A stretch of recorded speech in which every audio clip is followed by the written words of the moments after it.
So I spoke to Lena Dunham and I showed her a copy of that Vogue and asked what she made of it. Yes, that is a picture of me, apparently. Yeah. So, I mean, you've moved on. I mean, you're not living in that kind of dive with all that stuff all over the floor. No, and it's funny. I mean, there is stuff all over my apartment, but I am also on the cover of Vogue. So it's a confusing parallel. I am really excited about the Vogue cover. I feel like the magazine really gave a nod to who I am and didn't try to wedge me into any sort of strange glamazon territory that isn't appropriate to me. So, although you did come here with a hairdresser, a makeup artist, somebody who seemed to be fiddling about with your clothes. I mean, you got it. You've arrived. You're a superstar. Well, thank you. You know, it's funny. At first I was like, I don't need a hairdresser, I don't need a makeup artist. And then I looked at myself on television and I was like, I'd like to have all the advantages of the people of my profession. But surely part of what the whole Hannah character is that you play and which you write, is that actually you're kind of utterly normal, down and dirty. Absolutely. I mean, Hannah's character, who's very close to me in certain ways, less close to me in others, is, I'd say she is in most ways a fairly typical girl. She is maybe at times more self-involved, more ambitious, a little angrier. I think the point of the entire show for me was to have girls on television who looked and felt like girls we would actually know, rather than sort of idealized, modelized depictions. But you, as Hannah, tell your parents in one episode that you're a kind of voice of a generation, that you're the voice of this generation. Well, my character did say it when she was on drugs, so I always want to preface it with that. Well, I mean, a lot of this generation's on drugs, so that's okay. Yeah. It's true, it's true. You know, Hannah says that sort of, that was a bit to sort of parody people's delusions that, firstly, it was a little bit to parody sort of the Beat Generation idea of somebody who could represent an entire generation. And because the fact is, my generation is so full of it's vast and varied. And so to me, the idea that one person could be representing all the race, class, gender, sexuality distinctions of my generation is totally absurd.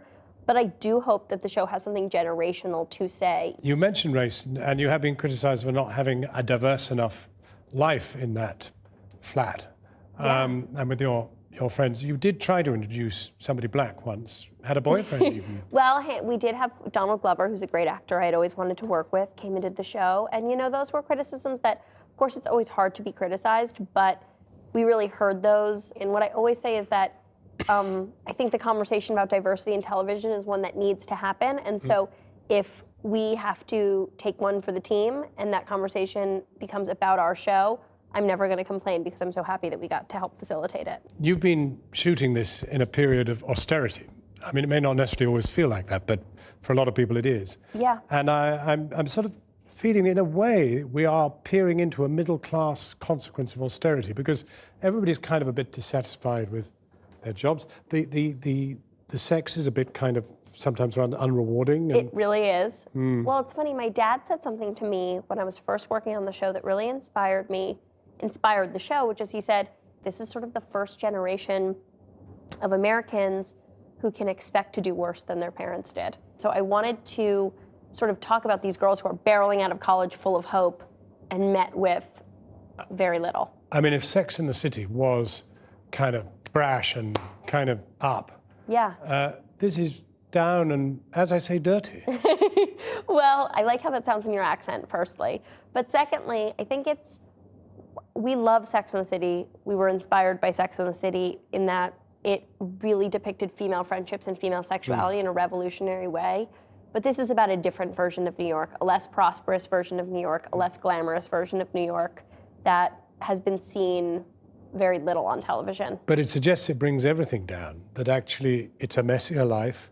Yeah. The friendships are a bit more contorted. Absolutely. And the sex is dull. Yeah. I mean, I think that you try all sorts of things, but frankly, it doesn't get any more exciting, does it? No, it's And true. Romance, where is it?